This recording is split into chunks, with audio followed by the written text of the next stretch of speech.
I think for me, there is a growing legitimate criticism that a lot in the Western media are complicit with what Israel is doing. They launder their talking points, and at the same time, they don't challenge the narrative that the Israeli government is putting out there. This is a stain on Western journalists.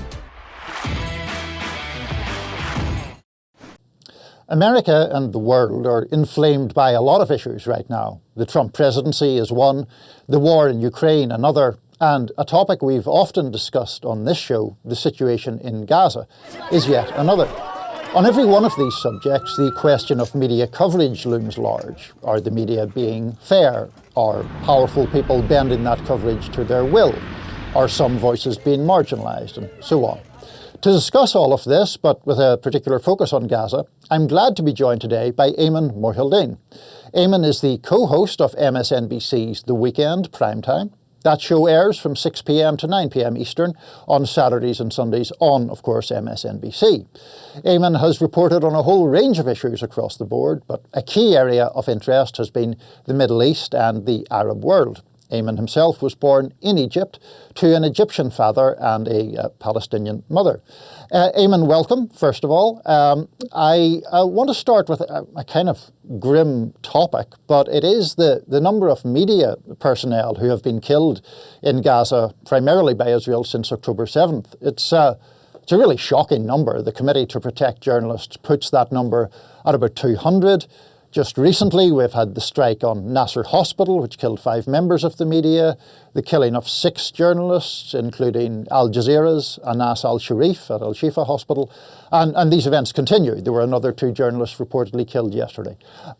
Just what are we to make of this, and shouldn't there be, frankly, more outrage about it or more protests from Western media? Absolutely. There should be condemnation from every media organization. There should be absolute outrage from Western governments. There should be action, not just words and rhetoric, but there should be concrete actions taken against the Israeli government for what it has done. This has become the deadliest conflict in the world for journalists, and the journalists are only being killed by one side. The vast, vast, vast majority of them are being only killed by the Israelis throughout this war. Jody Ginsburg, the head of the Committee to Protect Journalists, as you cited there, has come out and said that Israel is deliberately targeting journalists. And they've provided ample evidence to suggest that Israel knows where these journalists are, has messaged them, has warned them that they are on target lists, and then ultimately goes out and executes and targets these journalists without any evidence, without any substantial evidence, without any independent verification whatsoever to substantiate or corroborate any of the false claims that they're making. And a big part of this, Niall, is that when the Israeli government makes an accusation, a false accusation that these journalists are so-called members of militant groups, they are ultimately repeated by Western journalists at face value. No Western media organization independently verifies it. They just simply says, Israel claims, as if it's a fact. And in some ways, it launders the language that the Israeli government uses when it targets journalists and media workers in the Gaza Strip.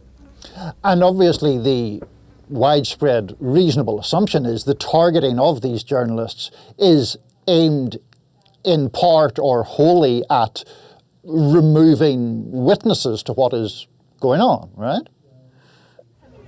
Certainly so. I mean, there's 2 components to this. By denying international journalists from entering Gaza, the Israeli government is able to delegitimize the Palestinian ones inside. These are Palestinian journalists who have been working with international news organizations, respectable international news organizations like NBC, like ABC, like BBC, like Sky News for years. But simply because they are Palestinians, the Israeli government can delegitimize them, claim they are members of militant groups, and target them. And by doing so, they continue to erase those on the ground who are able to document and report to the outside world what is taking place day in and day out. And what makes it even more complicated, as I was saying earlier, it prevents international journalists who have worked in war zones all around the world for decades, understand the risks of what it means to report from a war zone. They prevent them from going inside to see for themselves. So not only in one instant are they committing crimes, but also they are now covering the crimes of what they are actually committing by denying reporters the ability to see firsthand what is taking place and killing those that are on the ground that are able to witness what is taking place. And in terms of the bigger picture, Ayman, we will soon be 2 years on from October 7th. Now, that was a heinous attack. I don't minimise it, you don't minimise it, but the time that has followed has been just catastrophic for the people of Gaza. What's your basic, assessment of how well or how badly you think American mainstream media broadly generally has covered the conflict? Look, I think there have been exceptional moments of brilliant journalism in Western media. A lot of the media that we have seen and some of the incredible reporting that has come out of Gaza has come from Western journalists. It doesn't replace what has taken place on the ground from Palestinian journalists, but it has certainly complemented and oftentimes offered very important context to what has happened. And I'll give you a very brief example. I mean, right now, the Washington Post last week had a very important piece of journalism, I think a very important piece of journalism about the plans that Israel and people in the US and West were considering or discussing about removing the Palestinians from Gaza in this kind of like post-war construction. That's how they kind of framed it. And it's a good example of good journalism and bad journalism. It's good journalism in the sense that it reveals these plans that I think a lot of people had known about or certainly had seen Israel's ministers and others talk about in a way that was very alarming. But it fell short in the way that it contextualizes this as a post-war plan of relocation as opposed to the ethnic cleansing of Gaza. And so it's an example of good in that it reveals this kind of sinister plan, but it also falls short in its inability to speak clearly about what it means to relocate Palestinians from Gaza. It is nothing short of ethnic cleansing and genocide. And it brings me to another important point, which is the language that's used, the language of how this is framed. You and I know very well that every major international human rights organization, from Human Rights Watch to Amnesty International, including Israeli human rights organizations like B'Tselem, have called what Israel is doing in Gaza a genocide. Just this week, you've had the International Association of Genocide Scholars come out and say what Israel is doing meets the legal definition of genocide. And yet Western media continues to call this a war, tries to tiptoe around the subject, always includes these caveats, doesn't use the word genocide as forcefully and as often as it should, uses things that obfuscate what is happening on the ground. So I think for me, there is a growing legitimate criticism that a lot in the Western media are complicit with what Israel is doing. They launder their talking points, and at the same time, they don't challenge the narrative that the Israeli government is putting out there. You see that all the time when Israeli officials appear in Western media. They are not pressed in the same way. And they're certainly not treated the same way, for example, as the Russian government is, who has also been accused of committing war crimes and atrocities in its war on Ukraine.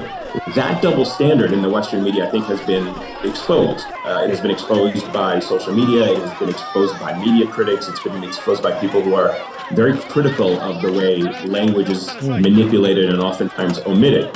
And I think this is a stain on Western journalists, very much in light of what happened in the Iraq War in 2003, when we all saw lies that were just constantly peddled and laundered through Western media. So that's actually a great point, and it brings me to one of the reasons, among others, that I wanted to bring you on, was that I sincerely think that you do a good job on your show and have always done a good job at getting voices on the air that are often marginalised or just not heard in other places. And frankly, that seems quite rare to me. There is the credulousness of Israeli spokespeople, but there's also sometimes just a lack of Palestinian voices or voices from the Arab world. You could perhaps cite that in the case of the Iraq War as well, which you just mentioned. In relation to the current conflict, there's a study I've cited before which surveyed the big Sunday shows here across all the networks for the 12 months after October 7th. And it found that together in aggregate in that 12 months, they featured only one interview with a Palestinian or a Palestinian American. That kind of, imbalance, I mean, it's obviously something that you work to redress, but it's a problem, is it not? It is an absolute problem, and it is something that we're very committed to on my show, The Weekend Primetime on MSNBC. And it's a credit to the network and to our producers and everyone who understands that if you really want to understand what is taking place on the ground, if you want to have a more balanced and objective understanding of what is taking place, you have to hear from everybody who's involved in this conflict. You have to hear from Palestinians inside Gaza, and we have certainly done our fair share over the last 2 years of trying to include as many voices. We have tried to include voices from humanitarian organizations that are on the ground working there, from doctors who have volunteered and have seen firsthand what is taking place. It is only then when you hear from the people on the ground directly that you have a better understanding of what is taking place on the Gaza Strip, and you can't hide it, right? Because you're speaking to the doctors, you're speaking to the aid workers, you're speaking to the people who are living it, not to officials who are trying to spin it. Relatedly, in a way to that, the whole subject of social media and independent media, we could spend a half hour talking about that, but it does seem to me, I think there are a lot of downsides to social media, but I do think that it has enabled direct eyewitnesses in Gaza to get sometimes horrific scenes, but scenes nonetheless out there in a way that might not have been possible when you and I were kids, for example. Do you think how do you think that has played into all of this? I think that's absolutely true, and I think you're speaking about it from a very journalistic perspective, which I think is very noble, which is that eyewitnesses on the ground are able to give you raw footage of what is happening, and because of that, you are able to kind of distill information to a certain degree from a distance, but you are able to distill information and sometimes challenge narratives that emerge. Again, you referenced the Nasser hospital attack that took place last week, in which Israel targeted a hospital and killed 22 people, including aid workers or paramedics and journalists. Initially, it was reported as a double tap, which is this kind of nefarious strike in which Israel targets the hospital or targets a location, and then as aid workers or people and paramedics respond to those casualties, it carries out another strike against them. Well, because of social media, we were able, NBC News and other news organizations, were able to actually conclude that Israel struck that hospital not twice, but 4 times. And that would not have been something international organizations who don't have a presence on the ground to do if they weren't able to forensically put together multiple angles of the attack and construct this timeline of the number of attacks that took place. But there is something that is also more important to what social media has done in Gaza, Niall, that I think is very important and oftentimes underlooked. And that is social media has allowed for Palestinians in Gaza to humanize themselves at a time when the world has dehumanized them over and over again. The Israeli narrative is that basically, as the Israeli president said, there are no innocent civilians in Gaza. They have created this narrative that everyone in Gaza is a member of Hamas. If you look at this interview that Jacob Blue, the former U.S. ambassador in Israel, did with the New Yorker last week, he basically said that Israel considers all of the children that they have killed and the children that are being killed as the children of Hamas, and therefore it justifies it. But if you actually follow social media in Gaza, you see a side of Gaza that is not often reported in a lot of these news organizations. You see young children breakdancing, you see young children cooking, you see young children trying to attend school, you see young children reporting about their daily lives. And not just children, all walks of life in Palestinian society in Gaza have tried to document their lives in a way that media has not done, which is to show them as humans, as people, as mothers, as fathers, as children, as teachers, as doctors, as journalists, because that's not the narrative that is often reported. Israel says everyone is Hamas, and then ultimately, Palestinians are just reduced to statistics and figures in Western media. All we hear about them are these grotesque numbers, 20 killed, 30 killed, 40 killed. It's rare that we understand who these victims are. And that's what social media has done, is has actually allowed the world to see Palestinians for who they truly are, human people, not just statistics being killed by Israel. Yeah, no, I mean, I agree for what it's worth wholeheartedly with that point, and the idea that I don't think Western media has done a great job of capturing, the granularity of Palestinian lives, which is where one tends to see parallels, and it creates empathy and all of that.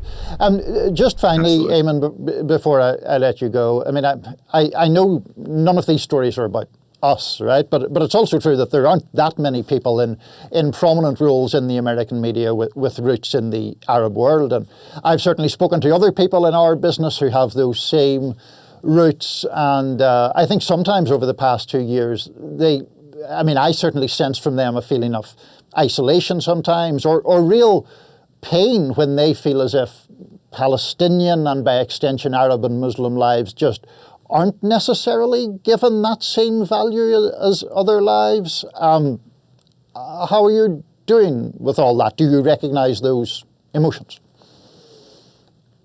It is. I don't like to make any story a personal story. As you mentioned, I'm from the region. I also have a lot of journalist friends that are in the region. I lived in Gaza for 2 years as a reporter. I've been covering Gaza since 2005, so I know it intimately well. I know a lot of the people there. I've had friends that have been killed in Gaza.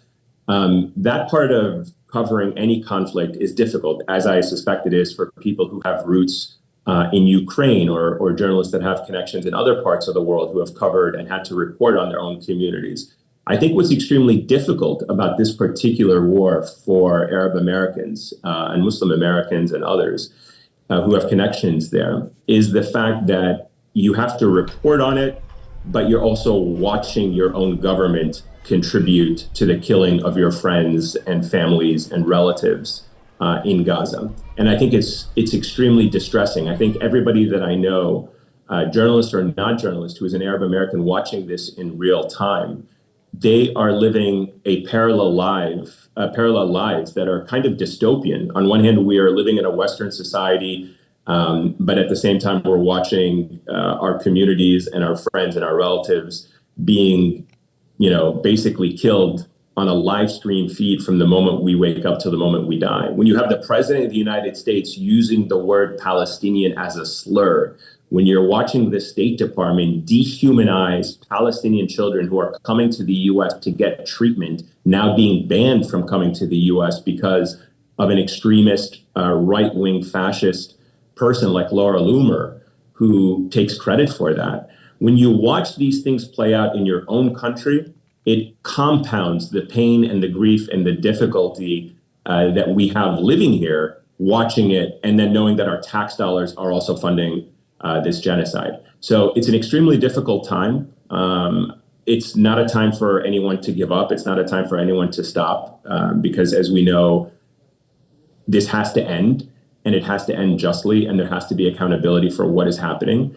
But at the same time, it is an extremely difficult moment for not just people in the U.S., I think people anywhere in the West who are watching these governments unable to stop the war that is taking place in Gaza, being bankrolled by our tax dollars and weapons provided by the West. Ayman, a great conversation. We could talk for much longer, as we both know. But just as a reminder to our viewers, Ayman Mohyeldin is co-host of MSNBC's The Weekend Primetime. That's 6 p.m. to 9 p.m. Eastern, Saturday and Sunday. And Ayman, thanks again for joining us at The Hill. Thank you for having me now. Thank you so much.